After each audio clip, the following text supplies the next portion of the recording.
मुझे तो अंदाजा ही नहीं था कि जिस जगह जाने का मैं ड्रीम देख रही हूँ वो जगह इतनी बकवास निकलेगी। तो यहाँ सबसे पहले हम लोग कर लेते हैं ब्रेकफास्ट, और ब्रेकफास्ट में आज मेरा दिल चाह रहा था कि जूस पिए। उसके बाद हमने पी चाय, और यहाँ मैं आ जाती हूँ रूम में रेडी होने के लिए। बस यहाँ आयश को रेडी किया, अपने कपड़े वगैरह निकाले, shoes, hand bag and accessories वगैरह, और ये था मेरा आज का लुक। यहाँ आयश एंड बाबा निकल जाते हैं बाहर, बहुत ही एक्साइटमेंट। वेल एक्साइटेड तो हम सारे ही बहुत ज्यादा थे, बिकॉज हम जा रहे थे IMG वर्ल्ड। उनके निकलने के बाद मैं अपनी छोटी छोटी जिम्मेदारियां पूरी करती हूँ और निकल आती हूँ बाहर।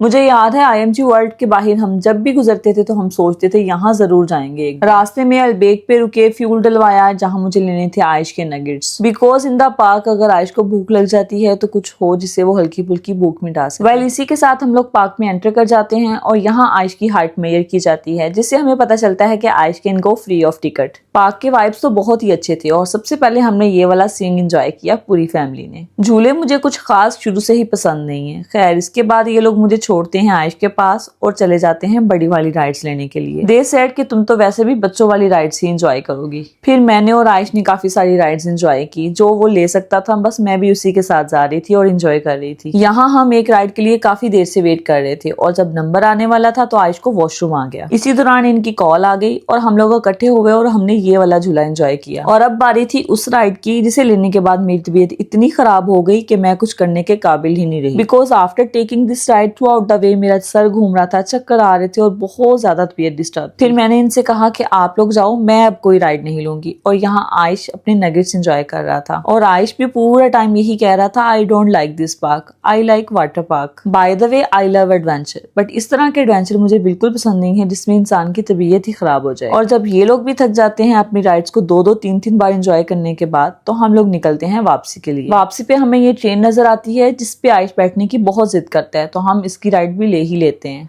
वेल ओवरऑल एक्सपीरियंस बहुत अच्छा था, बट जितना पागल थी मैं यहाँ आने के लिए उतना एंजॉय मैंने नहीं किया। लेकिन मेरे हस्बैंड ने तो बहुत एंजॉय किया था, इवन वो मोर राइड्स के लिए भी रेडी थे। इसी के साथ हमारा वापसी का सफर शुरू हो जाता है। घर आके हम खाना शाना खाते हैं, चाय पीते हैं और अल्लाह ताला का बहुत सारा शुक्रिया अदा करते हैं।